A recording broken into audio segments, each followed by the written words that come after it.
Okay, on that happy note, I think we'll move on to the next topic, and it's going to be equally exciting. And it is a topic that we have already always, talked about as we want, more to know. And it's like assessments, assessments, and assessments, and they're never enough.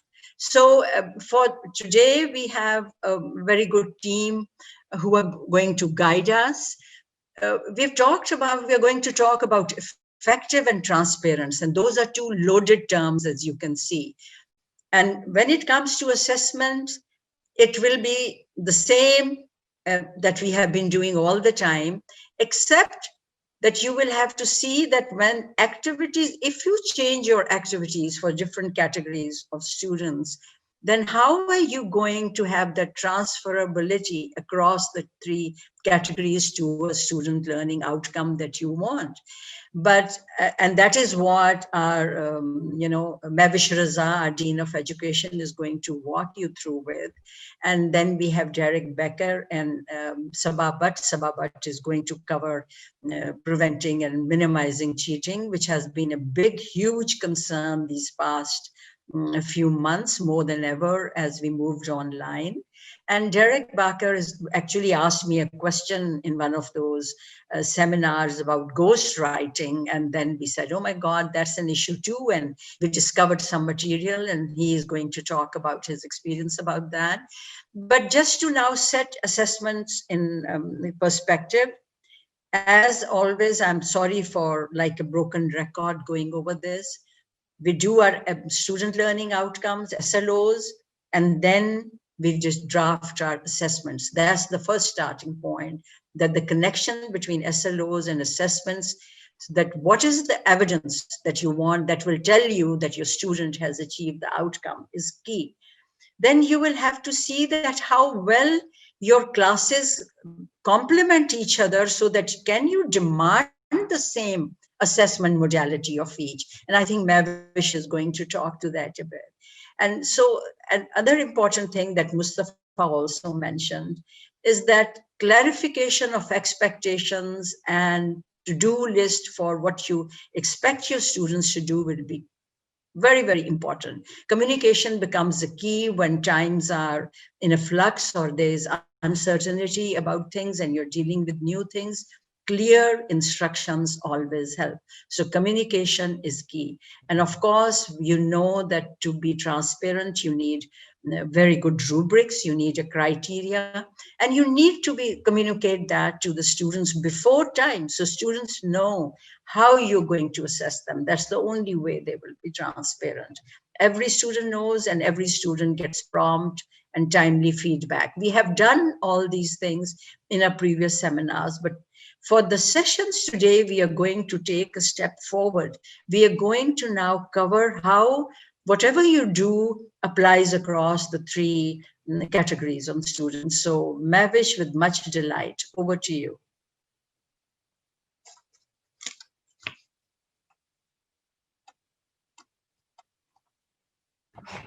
Thank you so much, Rukhsana. Assalamu alaikum and a very good morning to all of you. So Dr. Rukhsana pulled me back to talk about assessment once more. And without wasting time, I'm going to pull up the presentation that I have prepared for this session. And as Dr. Rukhsana has explained that two of my colleagues from different departments, Department of Life Sciences and Environmental Sciences, Dr. Derek Barker and Dr. Sabah Bhatt are going to co-present during the session.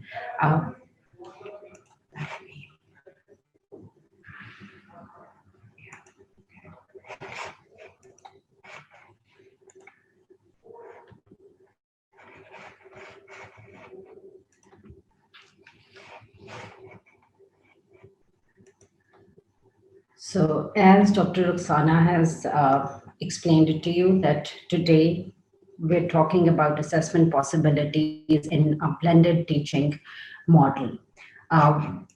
We know so far, I mean, teaching through the spring and summer semester has enabled all the faculty members to experiment with different assessment strategies in the online modality. So the purpose of today's session is to discuss some possibilities in the blended learning model, to realize our challenges in the blended learning model, the challenges that may associate with the notion of assessment, and then transparency in assessment possible solutions. We all know that the process of instruction is complete without assessment. So it goes without saying that assessment is crucial to learning, irrespective of the setting in which the students are operating. Before we start to explore the possibilities in the blended mode of teaching, let's just quickly recap. And I know Roxana has given you a brief overview of the process, but let's just have a quick recap of what are the essential stages in assessment and what is assessment. What do we mean when we say that we have to conduct an assessment? What do we actually want to do? It's basically a process to collect information from many different sources that enable the instructors to develop an understanding about their students, that what do they know, what is the level of their knowledge, and what can they do with this knowledge as a result of their learning experiences. So please be mindful that it is not just one-off event in your teaching. It is spread out over a period of time, and you should use many multiple sources to assess students' understanding. Now, there are four very important pillars of assessment. The first one is to understand, to decide what do you want to assess. How do you want to assess? Why do you want to assess? What will you do with this information? And lastly, how was it? How will you give the feedback? What is the way forward for the students to make their learning achievement better? So after you address these four pillars, every instructor should stop for a while and think about these four questions. And then comes the process of assessment planning. It starts with the assessment objective planning, and we cover it through backward instructional planning. We try to ensure the validity, reliability, positive impact, and practicality in any assessment, while choosing the best kind of assessment strategy that we can think of. In the previous session, we talked a lot about how to ensure these core characteristics of assessment, especially the validity and reliability part. Then we define what do we expect the students to demonstrate, the success criteria. What should they do for us to understand that they have learned the concept well and they have the knowledge of the concept. The success criteria or the rubrics also feed into students' feedback that you provide to them. It serves like a way forward for them to improve their academic achievement. And lastly, many instructors do not do this, but always evaluate your assessment tool to understand that how could you make it better, especially in your given context. Now, in my previous session, I talked about how could you ensure validity and reliability. But now, as we are entering a new modality of teaching and learning, it requires us to think about different things. And I know there must be many different questions in your minds with respect to managing assessment simultaneously for students in a traditional and online setting. Some of which may be rooted in what sort of learning objectives should you choose to assess? How should you align these with your assessment tasks at different levels of difficulty? And also, what kind of assessment strategies should you use for the blended teaching model? And lastly, how can you ensure reliability and transparency of assessments in a blended learning model? So through today's session, I will try to touch upon all four of these concerns, major concerns, which are very natural to rise in your minds in the present moment. I have an activity planned for you to explore these aspects, but before we engage in the group work, I want to remind you of the range of different learning objectives. I know you all must must be aware of these, but let's just have a quick recap. There is a cognitive domain that we as instructors want to assess. It has to do with the thinking, or it ranges from simple level of thinking to a complex level of thinking. And the level of engagement, brain engagement in learning activities, they follow a hierarchy. So you start off with the simplest, and we move on to the complex. Then we have psychomotor domain, which is to do with different learning functions, discrete physical functions, I would say, and expressive movements. And lastly, we have affective domain, which again presents some skills ranging out from simple to complex levels in terms of behavior, emotions, and feelings. So there are different assessment types to measure different learning levels of learning domains. And as we choose between different assessment strategies, depending on our objectives, we may change or we may alter the level of challenge that we pose to the students. Now, this is just an example for you. I have some assessment strategies listed here, which is also, this is a suggestive list here. It's not an exhaustive list. I'm sure you must have much more to add to this. So for the cognitive domain, it's considered to be the core learning domain. Because the other two domains, the affective and psychomotor, they also borrow heavily from the cognitive component. Some part of cognitive component is anyways involved in the psychomotor or affective domain. So there are so many different ways of assessing students' abilities when you're assessing the cognitive learning outcomes. We start off with the oral exams, presentations, maybe class discussions. Then there could be quizzes. Quizzes are always of two types. One is a structured response like MCQ or closed passage, or maybe matching different options. Then we have a constructed response item quiz, which requires students to think and respond to the question. For example, short questions. Maybe there are tests, there are student-generated test questions. You could be using annotated portfolios or presentations to assess students'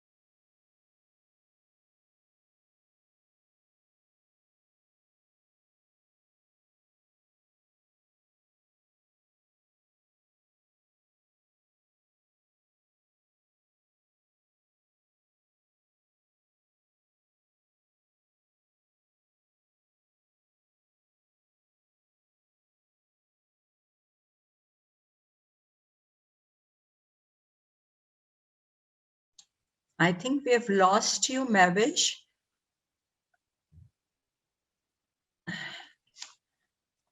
Suleiman, please call Mavish if everything is okay at her end.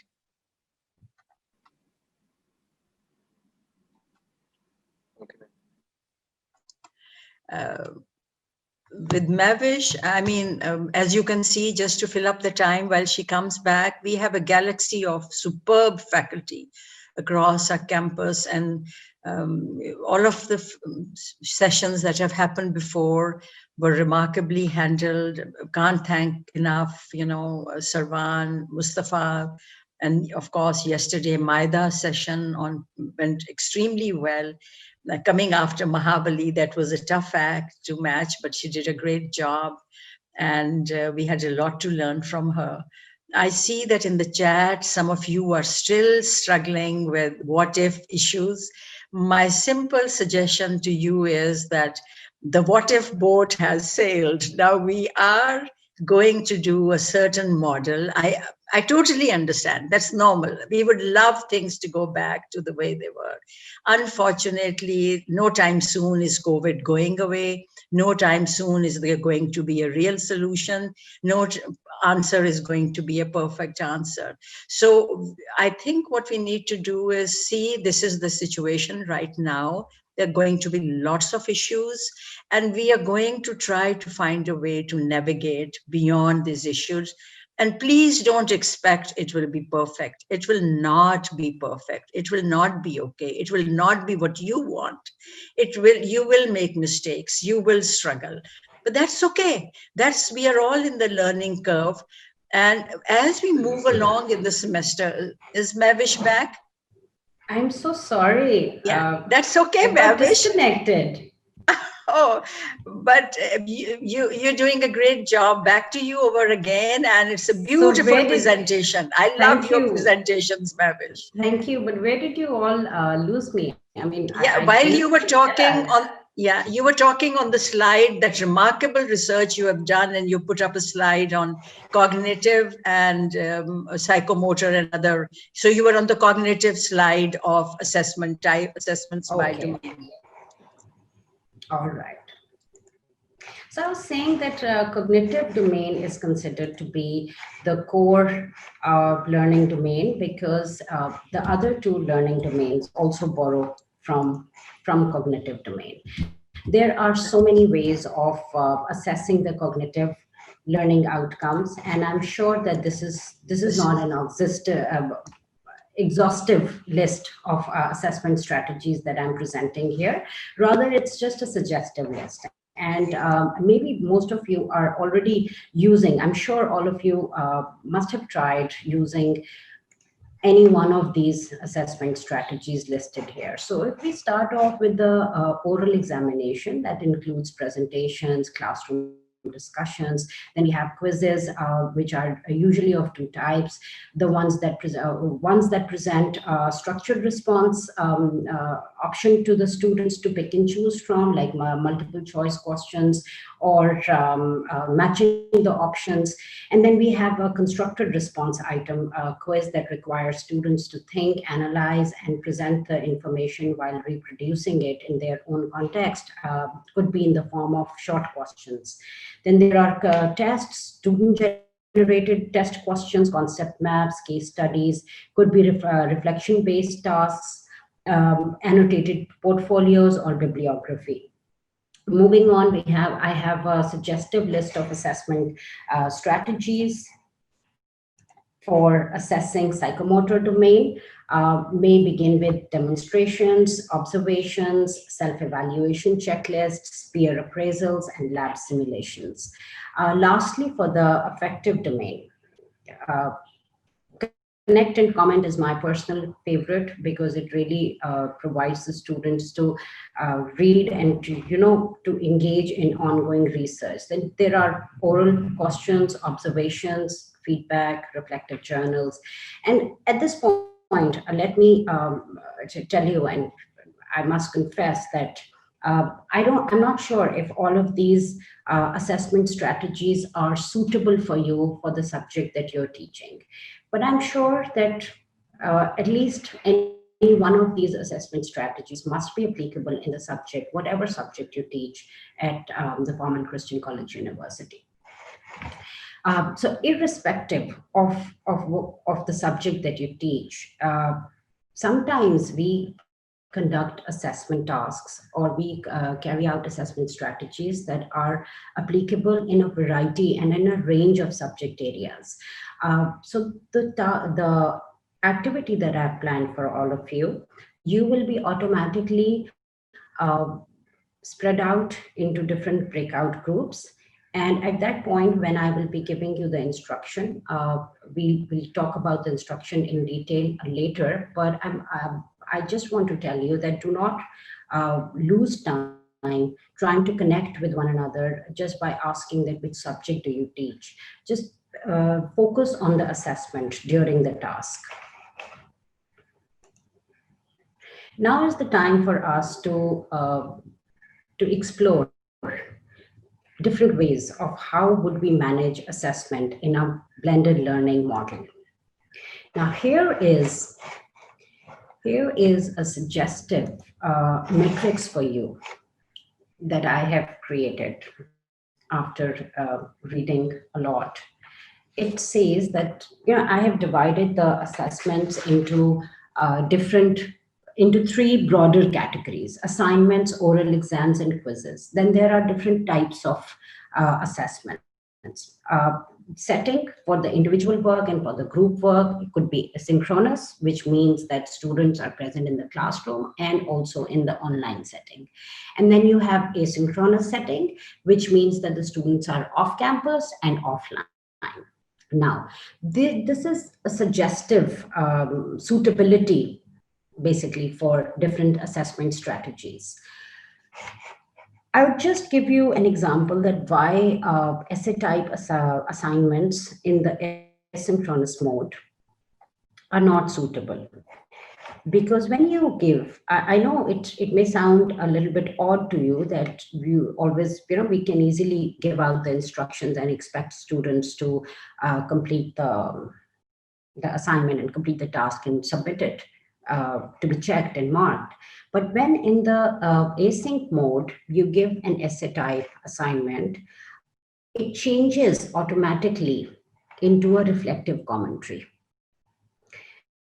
Because ideally speaking, when the student is working remotely, unsupervised, you should engage the student in reflective tasks rather than recall or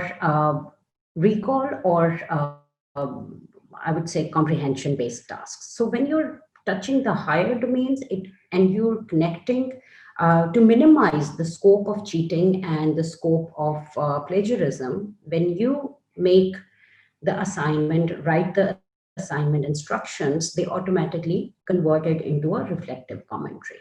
So during the task, now is the time for the group discussion. Let me now systematically give you instructions. So Liman will send you off to the breakout rooms for 20 minutes. You have 20 minutes for this. The chat feature of this session will be muted for the time being so that we can send you resources that you need for the group task. In your own breakout rooms, there is a high probability that you will not be together with your fellow faculty members from your own departments. So your group members may not be teaching the same subject as you do. However, there is a high chance that they must have used at least one type of assessment that is listed here on the screen. Now you have to select any one type of assessment out of all these choices. It could be a written assessment, assignment, or an oral exam, or a quiz. You can use the suitability matrix that is here. The worksheet that Suleiman is going to share with you, it already has this matrix in it. Then I also have some questions that instructors should consider when they are planning the assessment task. You have both of these resources in the worksheet that Suleiman is about to share with you. You can use these as reference resources.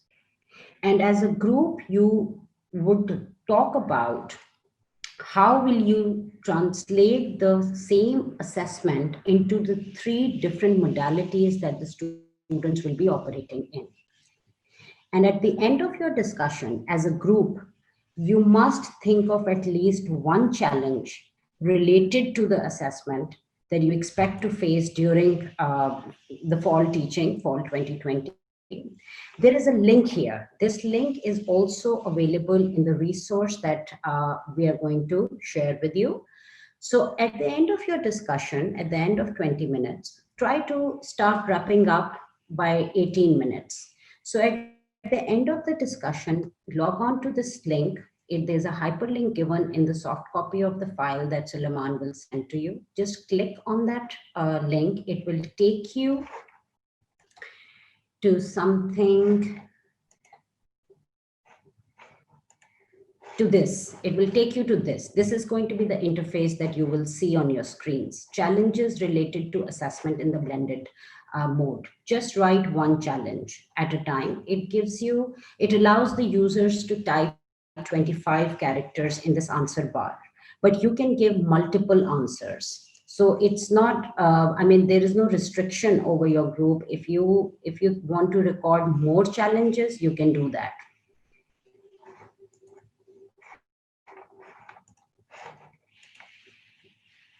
So now, Suleiman, could you please send everybody out to the breakout rooms? Sure, ma'am. And I have shared that blank blended course worksheet in the chat, and the chat has also been disabled. Now I'm going to Okay. move into the going to move them into the breakout rooms. Thank you so much. Hello, everyone. Welcome back. I hope you guys can see the responses that have come from you, the challenges related to assessment. We have received 76 responses. And I was reading through these responses. Let's wait for all participants to join back. I think participants are still coming in from the breakout rooms. Yeah. Yeah, Alvina just wrote an interesting comment in the chat. We are still in no man's land. I thought I'd share that with the rest of us to have a good laugh. That's true. When you're in between the breakout room and coming back to the main space, then there's a moment when you are like, where am I? Yeah. Yeah. Yeah, so we are somewhere in the cloud, all of us, and we'll have to learn to have an identity over there as well. True. So, yeah. But great activity, Bavish, went very well. Thank you so much. So here is the list of challenges, Ruxana. Here are so many ideas for you to feed on and to plan the rest of the trainings. Yeah, I know. And Bavish, you are the go-to person for assessment, so you get ready. We have Sabah actually. Sabah is amazing in a lot of stuff that she's able to do. Yeah. So we'll hear her shortly, and she's another discovery, a lovely find. You know, she's so we good have 226 participants back to the main room. Thank you, Dr. Sana. Yeah, yeah. So here are the challenges which are being posted by the participants, by all of us, the instructors who are going to be assessing students. The things that stand out, the challenges that have been reported by many people are cheating, communication, integrity issues, academic integrity, again, written in a different way, but all of these fall under the academic integrity domain, where instructors are really concerned of the student product, you know, the credibility of the student product, to put it in simple words. No matter how much you engage them in the reflective tasks, how much you ask them to engage in metacognition, which requires them to actually go back to the instructor's lectures and to write down the answer in the light of what they have learned. Still, there is a high chance of data being copied from other sources, information being taken from other sources. Dr. Derek Becker and Dr. Sabah Bhatt are going to reflect on these notions in a while. I'm just quickly going to take 2 more minutes to talk about the weak communication that leads to so many other problems like motivation issues, engagement issues, concentration issues, the cognitive domain that we really do not talk about, that we don't want to, you know, things that are related to self-regulation. So it all is rooted into the relevance of the assessment, relevance of the content of the assessment, the kind of satisfaction that students draw from it. It leads to either compromised communication between the students to students, I mean, among students, or between the student and the instructor. So to sum it up, please think about what will satisfy your students. The course outline that you have prepared for the students and the one that you share with the students, are your assessment tasks and strategies justified in the light of that course outline? Are you fulfilling the core objectives, or are you taking the assessments like one-off events because there's nothing else to do, and so that you engage students in an activity or you give out an assignment? Assignments, when given just for the sake of giving some work to the students do understand that, and they do not draw a lot of satisfaction, and they cannot relate it to their course outlines. So a well thought out assessment which involves students to engage in reflection, think about what they have learned in the classrooms, proper criteria being shared with the students, rubrics to ensure good performance. All of these are some strategies, some ideas to overcome the weak motivation and disinterest and compromised self-regulation. With this, I'm going to just give me a minute, please. Yes, so I would request Dr. Derek Becker to now take on. Yeah. And just to add one more thing, Mavish, when you were talking about how to motivate engaged students, I think I would go a step further. When you share that document of syllabus or reading, make students the stakeholders with you. Yeah. Ask them how do they want to go about that process of their teaching and learning. And once you get feedback from them on your course content in the very early days and how you're going to assess them, their stake is in the course and they will be more responsive. So over to Derek Backer. Thank you, Mavish. Thank you so much. Thank you so much. Yeah, thank you, Dr. Mavish. Was a great exercise that we were able to do. So I'll be saying a few things about ghostwriting, for which I will share my screen, and that is about ghostwriting, and which has become more and more prolific these days with the onset of online learning or online teaching. The issue being, of course, that somebody else can do the work for the student. And I'll give you a very short example of what that could look like, but that's even in a class setting. When I remember when I was at high school and I was doing my history class, and the person next to me looked at me during an exam, and we swapped papers, and I filled out her exam paper, and because I'd finished mine, and she ended up ending with a higher mark than I did. But that is a very small example how ghostwriting looks like, where work is done by somebody else that we don't know about. We assume that's written by a student, but that's just not the case. And I'm certain that I've had at least one student in one of my courses that presented work that was absolutely not written by her, but I couldn't prove it. So the source that I've relied on is presented here on this slide, thebestschools.org, and it's a very interesting paper to read. I would certainly encourage you to do that. But why does a student do this type of ghostwriting? Well, it's quite straightforward. They either don't have time to write it, or they are uncertain of their abilities to write, because we usually write in English, or their general knowledge is not enough. And of course, they like to boost their grades. And then lastly, they just can't be bothered, and they rather pay somebody to do the work for them. So, well, is that available in Pakistan? And I hate to tell you, but yes, it is alive and well. If you type in ghostwriting Pakistan, you will certainly end up with this website, ghostwriting services, and a phone number of a person that you can ring.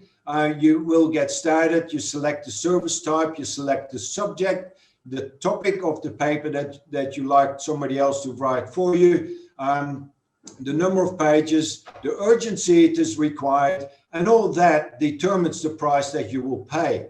And all in the comfort of your own desk, you can instruct somebody to do the work for you.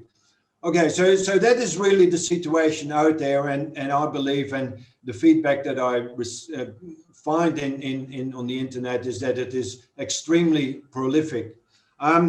What can we do about it? Well, actually very little, because we need to be able to prove that somebody has not done the work that they profess to have done themselves. Well, one thing you could quickly look at, for example, if they submit an essay, you go to file properties, and you see maybe a lengthy essay written in 5 minutes. Because in the information, the general information, the summary there, the statistics, it tells you how many drafts or revision numbers they have had. And if it shows that within 5 minutes they have come up with something, then the chance is very likely that they have done something illegally, but you cannot prove it. They could have written it on another computer and just transferred it. So I had to tell you that it's very difficult to prove, but we can do something about it in our own assessments by minimizing the risk. And the way that I can see it work is that we use assignments that are tailored to the material presented in your classes. So you refer to your own material that is unique. Don't use generic material asking about what is the impact of climate change on the environment. Well, you can find 100 ghostwriters that will write that for you.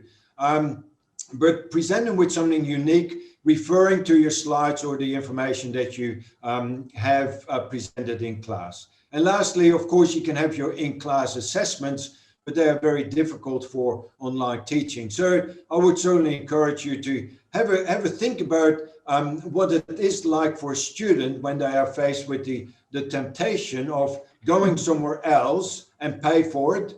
Paying 2,000 rupees is for some student not a lot of money. For many it is, but for some it is not at all. So just be aware of this this aspect of ghostwriting. Thank you. Thank you so much, Jarek. Over to Sabah. We are running an hour beyond our time. So we will have to rethink some of the stuff we are doing, but perhaps let's see. Sabah, over to you. And Hello, can I share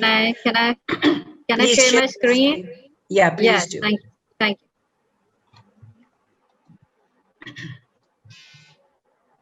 Just 1 minute.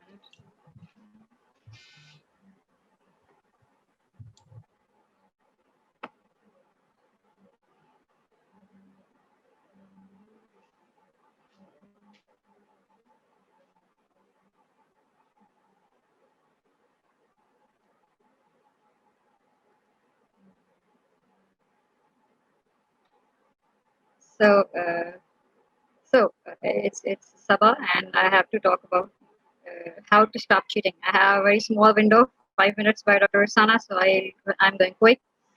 This is part of assessments, as you can see here in 2 pictures, just showing like copying online, cheating online, or on campus. So looking at each other, or maybe having too many gadgets. It means that there is more opportunity to cheat online, though it may be more on campus. So why students cheat? The first question, foremost question, so that we can find solutions. I have researched over the internet, and also I have my personal experiences and experiences of my friends, which says that memory-based questions actually leads, or we can say motivate students to cheat, because they think that they can find out easy answers to these questions from the books, notes, handouts, etc. Then repeated questions from the past papers. This is also a very important factor which could lead toward the same thing. Syllabus overload. There are too many topics that they have to cover. They are short of time. Deadline pressures, stress, personal issues, like some people, of course, are facing stress, particularly in this COVID situation. Easy grades. There's a big group of students, whether it's on campus or online or blended mode. There are many students who want easy grades.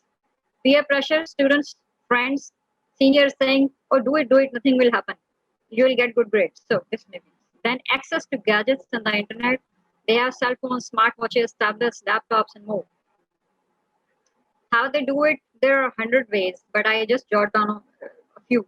Asking the fellows in exams and quizzes, particularly in on-campus exams. Keeping notes. They may have notes on their paper, on their hand, on their cloths, in the cell phone, and anywhere.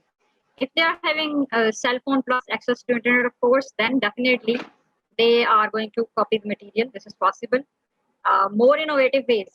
So we have to be very vigilant, whether on-campus exam is there or online. In online, it's more difficult. In assignments and projects, I think Dr. Dirk already have done this, using someone else's work without citation and given enough credit. Writing for others, the ghost writing. Now, how to deal with it? Students should be, first things first, as the students should be informed about the ethics and the rules in the beginning. This is very important. First class, first week, we should talk about ethical conduct and its importance in the beginning of the course. Like we can refer to the handbook, we can talk about the short-term and long-term consequences of this cheating, which is unethical conduct. Student handbook. This is very important that we tell them that they do have a student handbook. They read and follow the rules in the student handbook. Because what will happen? They'll say, "Oh, we don't know this thing." You have a student handbook and very much online, so they can go and they can check. Then we can also add some important rules in the course outline. This is also important. We think something is important, we can add that to the course outline. And strategies to deal with cheating and plagiarism in exams and assignments. So these are the strategies that I have employed. I found over the internet and I talked to my friends and so on. These are the I say summarized points.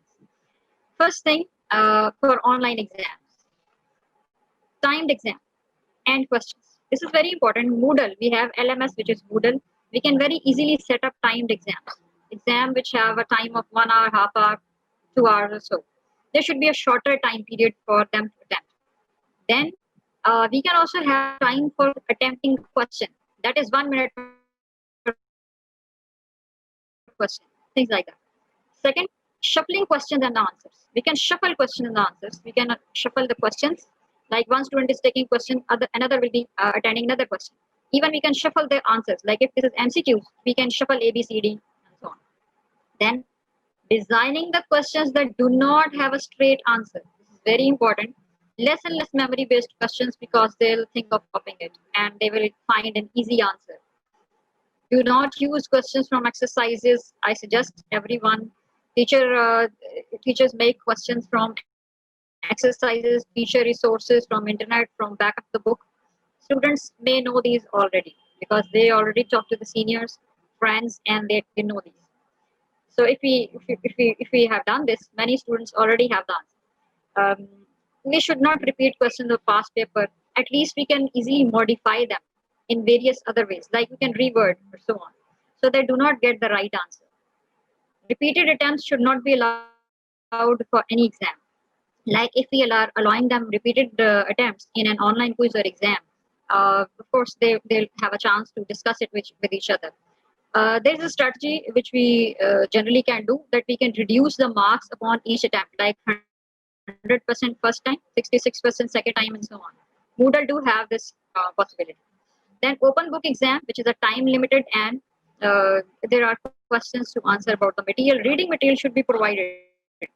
Students may say that can we use internet to answer this question? Say no. You have to read this material and answer from this material only. So this could help. So these are a few for online. Now for on-campus exam, all these strategies will have to be followed, but a few more. The sitting arrangement, how they have to be seated. What I do, or what many people suggest, that we can make them sit in a particular regular fashion, like roll number wise, last name wise, first name wise.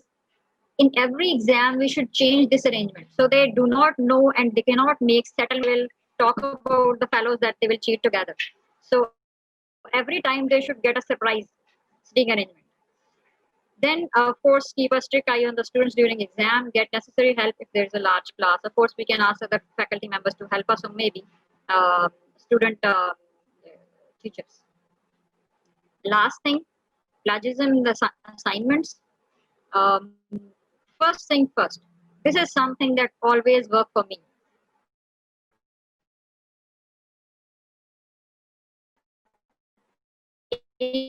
Inform the students students in the beginning that their work will be checked for plagiarism and they know that. So in the beginning percentage, then design topics thoughtfully. First of all, I believe that we should check the material, the topic online by ourselves on various search engines, find out if an easy material is already available on that or not. If it is there, like most of the topic is covered on one website, in one research paper, then they will definitely copy. So you find out material in which they have to collect information from multiple sources. This is a helpful tip. And of course, last but not the least, we have Turnitin. And Turnitin is everyone I think is already aware, is a software to check plagiarism. We can easily check plagiarism by a percentage, and we can define that percentage or maybe use AGC based percentage. We can use, it is suggested in FCC that we use Turnitin within Moodle. Whenever we are making a Moodle assignment, we have to go to assignment making activity, add in an activity or resource. We can add a Turnitin assignment, and that will help us in checking for plagiarism. Thank you very much. These are my tips and my tricks. If you have any questions, I'm more than happy to answer. I am going to be very cruel, Sabah, and for the rest of the faculty, they're not going to like it. We do have a lot of things happening in the chat, but there were no questions really. There was a lot of wishing going on about class sizes and about other facilities that they wanted, but you hurried up, and thank you so much.